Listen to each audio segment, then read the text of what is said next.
Hi guys, if you follow me on Twitter, you'll know that this video is gonna be about how we celebrate Christmas in Denmark. But it's not gonna be like a countrywide how we celebrate it. It's gonna be how I experienced it growing up and now, because I learned growing up that Christmas is celebrated in so many different ways even in this tiny country. So many different ways and so many different foods and traditions. So I'm gonna talk about what I know, how we did. And just be warned, I have a lot of papers because I wrote everything down that I wanted to share with you. And I hope this is not gonna be a very long video, but I also brought some stuff to show you. So we'll see what happens.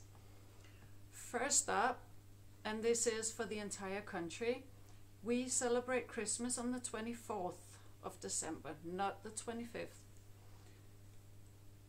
And the next thing is we don't celebrate in the morning, we celebrate in the evening. And before you come at me, oh, Jesus wasn't born on the 24th or in the evening or whatever, doesn't matter, he wasn't born on the 25th either, he was born in summer. In my family, we usually got together in the afternoon around 2 or 3, and the kids would decorate the tree and put the parcels underneath it. So that was extra special to be a child and get to do that. We also had to promise not to touch and shake all the presents, but they were delivered to the door of the room that had the Christmas tree, and we snuck them in so no one would see the tree that we were actually decorating while the grown-ups were cooking. So that was extra special, and I remember that really fondly. And sorry, I keep looking down, but I've got my papers here because I want to get everything in. Then the grown-ups had afternoon coffee, and the kids sat around eating chocolate and biscuits and waiting. And then we had dinner around 6 p.m. and I don't know if I should talk about the foods now or keep it. Let's do it now. In my family, the food consisted of a pork roast with crispy cracklings. We had a red cabbage thing. It's called rødkål in Danish. It's hot pickled red cabbage. Then we had regular potatoes, boiled. Then we had browned potatoes, which are boiled potatoes from the day before. Then fried on a pan, but not fried, caramelized in a pan with sugar and butter. So they get like a brown tint to them, which is why we call them browned potatoes. And they're sweet and yummy. And then we had salted crisps and a red wine gravy. That was in my family the main course. I know now that other families have duck or turkey, sausages, meatballs, ham, whatever. So many different things, but that was what we had. And then after that we had dessert, and I don't even know how to begin to describe this, but my stepdad was from Australia and we invented some words that kind of fit it. Some people have rice pudding. It's like a rice porridge thing, and it's served hot, and then you sprinkle cinnamon sugar on top and put a knob of butter on it. We didn't do that in my family. We had what we call fancy rice pudding, which is the rice pudding made the day before, and then it's mixed with chopped up almonds and whipped cream, folded together, and it is chef's kiss, 10 out of 10. And that is served with either a hot or a cold cherry sauce.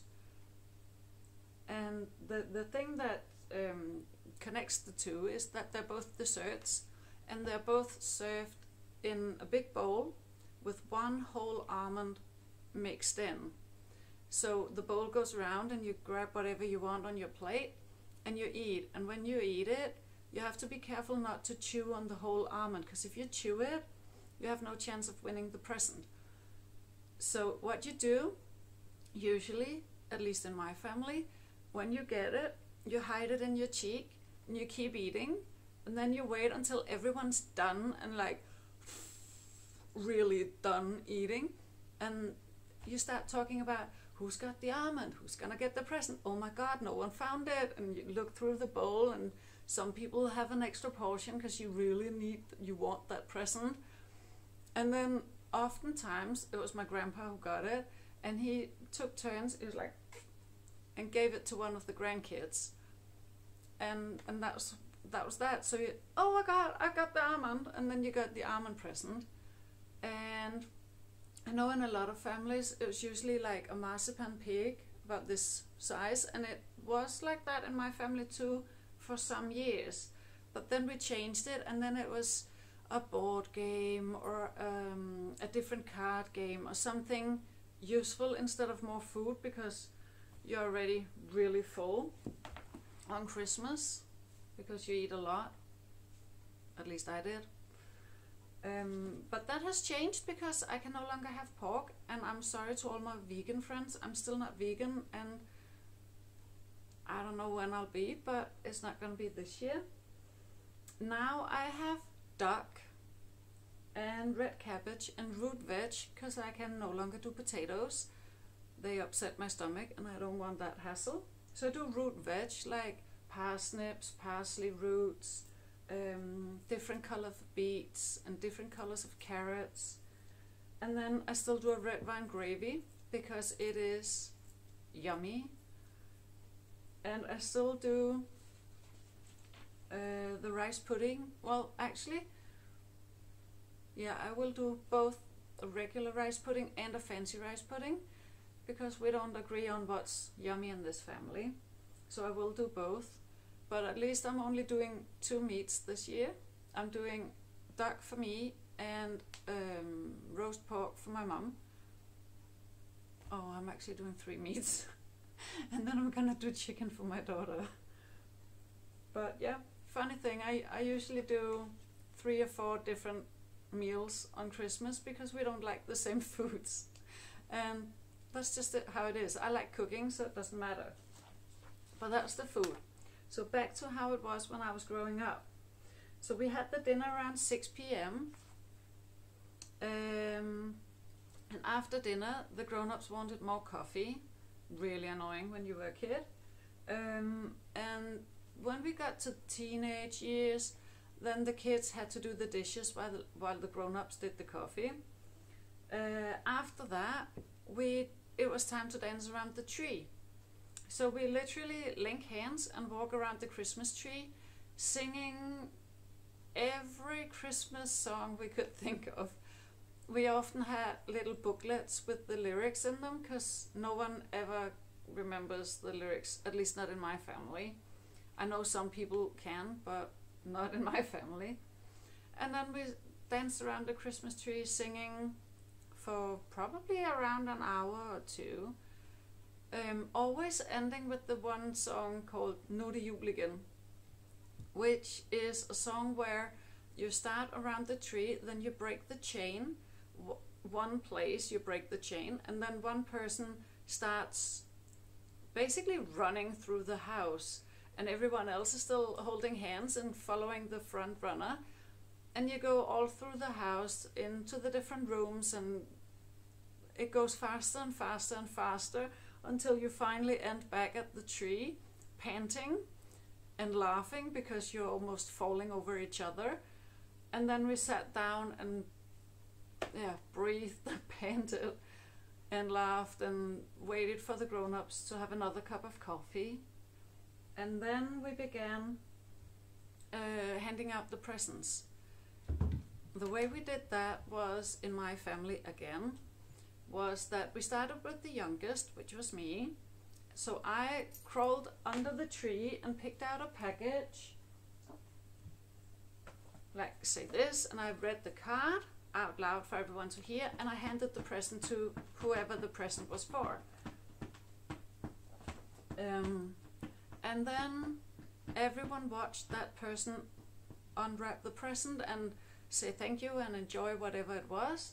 And then the next in line had their turn, finding a present, handing it out, unwrapping, and all of that.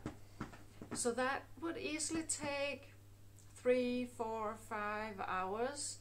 We were 4 kids and 8 grown-ups, I think. That's about right. In my family when I was growing up. So that took a long time. And we didn't only have the presents that we bought each other out of those 12 people. We also brought presents from other side of the family. Like, this was my mom's side of the family, so if I had presents from my dad's side of the family, I would bring them, and same with everyone else. And we would have a lot of presents. I remember one year my granddad had to cut the top of the tree because it wouldn't fit, because he had to put it on top of a big box in order to fit all the presents underneath it. So that was just a whole nother deal. But then we took time to handing out presents and really taking time to enjoy the presents and show everyone and see what everyone got, and I really liked that. And I'm not sure if that's done in a lot of places around this country, because all of my friends were confused when they found out that we did it this way, because in their family everyone got their presents and then they unwrapped them in their own little bubble, and no one really saw what anyone got. So I don't know, but that's how we did it. And often we didn't get done until way past midnight. It was sometimes 1 or 2 in the morning when we went home from after the Christmas dinner thing celebration, which means we were tired, but it was a lot of fun. Another thing that often happened on Christmas is that everyone goes to church for the Christmas Mass or whatever it's called. Like, people don't usually go to church. We have, like, all our churches are public, and they are all struggling because they don't get, I don't know, not enough people go to the regular sermons on Sundays and whenever. But on Christmas Day, on the 24th, it's crazy. I've been once in my life, and we actually ended up sitting in the entryway thing. I have no idea what it's called. I'm not a regular churchgoer. But we ended up sitting out there, waiting to get in. When they finished that service and sent people out, then we could get in with the next group of people, whatever. So that was crazy. And I like going to church. I don't often do it, and I'm not Christian as such. I am by birth, but not a Christian practitioner. And I like going to church, but I don't know. I don't want the hassle of going on Christmas, because why? I can go any other time if I want to.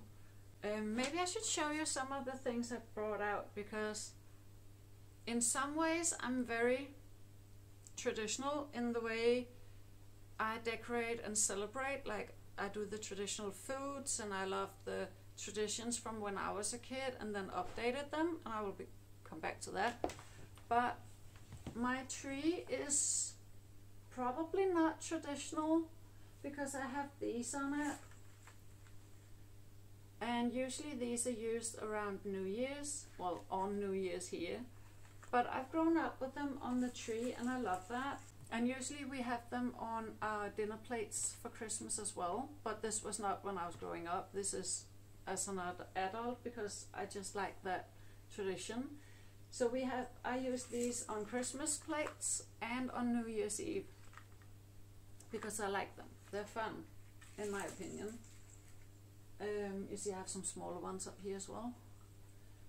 And usually, before I had cats, my tree was filled with old ornaments. ornaments. I have ornaments back from when my mother was a child. But my cats liked stealing the lower ones, so I decided I didn't want to risk it. And I know a lot of cats climb trees, mine doesn't, thankfully. But I didn't want to risk losing actually some of my ornaments are from when my grandmother was a child. So we're talking about 100-year-old glass ornaments. I didn't want to risk losing them, and I didn't want to risk the cats cutting their paws on broken glass. So everything on my tree now is plastic, paper or metal, just to be on the safe side. Another thing we do in this country that really baffles a lot of people is when we dance around the tree, we have real candles on it and they are lit, and these hangers are actually quite good because they always balance because of this heavy thing, and these come in updated versions. I just like the simple ones. So we have those hanging on the tree while we're walking around and the flame going like that. And it's a bit scary, but it's also a tradition and I like it. What we also almost always have in this country is a real pine tree of some sort. I upgraded or downgraded, depending on how you view it, to a plastic one a couple of years back, because I decided I didn't want to support cutting down a tree that has cost a lot of pesticides and a lot of water to grow. And I kind of weighted like pesticides and water to plastic. I decided to go for plastic, and I will reuse this tree for as long as I possibly can, because I don't like the idea of plastic in our environment as well. But that's what I did. Another thing I grew up with was, and I couldn't find the proper ones, I have the proper paper ones. I grew up with a flag garland on the tree, and I love that tradition. My child does not. She literally hates it. She finds it so annoying. So I don't have that on my tree these days. Another thing a lot of homes have is one of these paper chains on the tree. She loves that. I hate it, so we don't have that on the tree. I grew up with tinsel on the tree, and I actually like it, but it's dangerous for cats. So I don't have tinsel on my tree at the moment.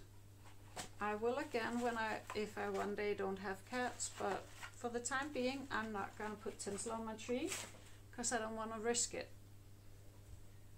What we usually have also is paper hearts hanging on the tree, and in my home we always had something edible in our hearts. It could be small Christmas cookies, it could be raisins, almonds, whatever, but we usually did that.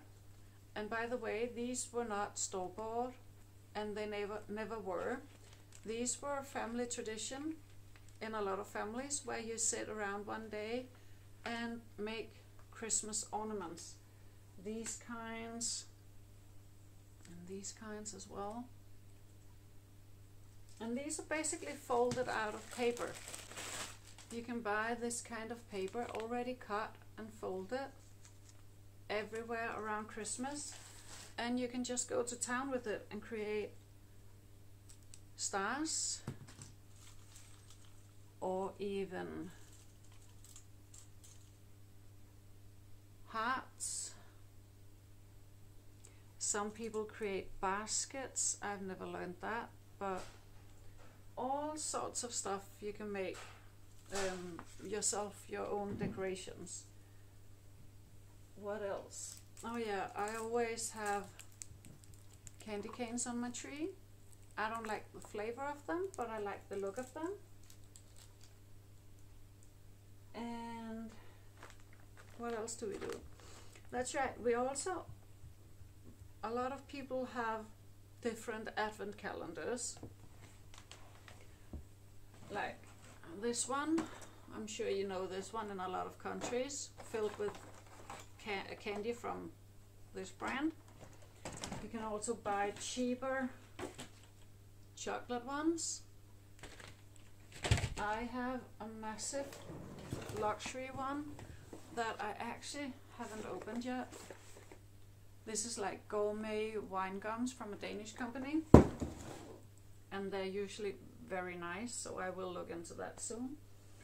We also have these where you scratch away each day, and then you can win up to 1,000,000 kroners. So we have a lot of different traditions. What else do we do? I haven't done it this year, but the years prior I've always changed my earrings to Christmas earrings in December, starting from December 1st, and I actually have more than enough earrings to change them every day for the entire month of December, and I think I have for 2 months now because I keep making more. These are mainly bought. I made those. Oh, I actually made these as well, the smaller ones, and I am selling the smaller ones in my shop. But I buy some and I make some, and some more store-bought ones, and then my mom has made some. These are little Christmas trees. So that's one of my traditions. I usually change earrings every day. Haven't done it this year. Oh yeah, that's right. I've grown up with these. We call these climbing gnomes or climbing elves. Klatrenisser. So what you do is you hang them on pictures or shelves, and you can decorate your house with them, and they're very, very, very cute. And this is actually the only name or design of them I would ever use, excuse the finger, I would ever use, because I just love them. They're called Brammingsnisser.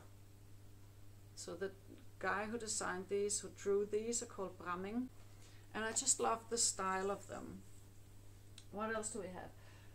Yeah, and then I'm a bit weird because we have a lot of Danish Christmas stories that I know a lot of family traditionally read on Christmas Eve, and we have Advent stories as well, where you read like a page each day, and I even wrote one myself, which will end up in my shop at some point or another.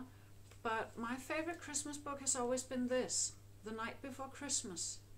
I love it, and I got it for Christmas like, I don't know, 10 years ago, and it's still my favorite. If you're curious about how to make these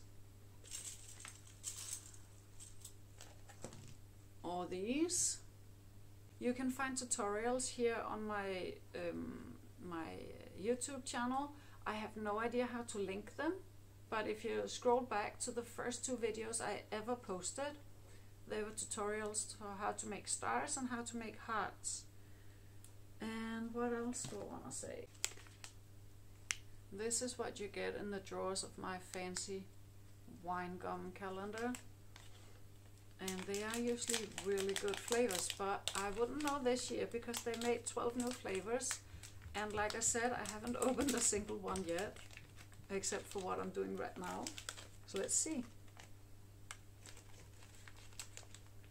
I can't even read what flavor it's supposed to be.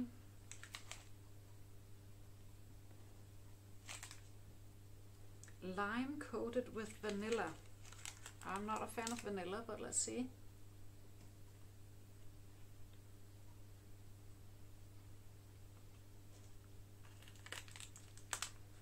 Still not a fan of the vanilla, but when the lime flavor kicks in, that's good.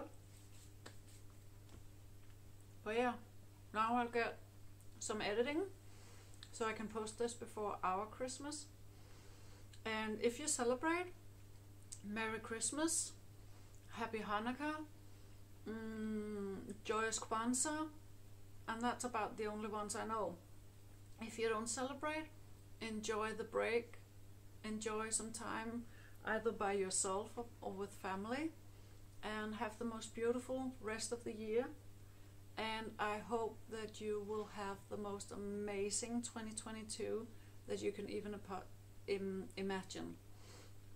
I hope that you get whatever you work for, and yeah, enjoy life. Don't forget to be positive. Bye.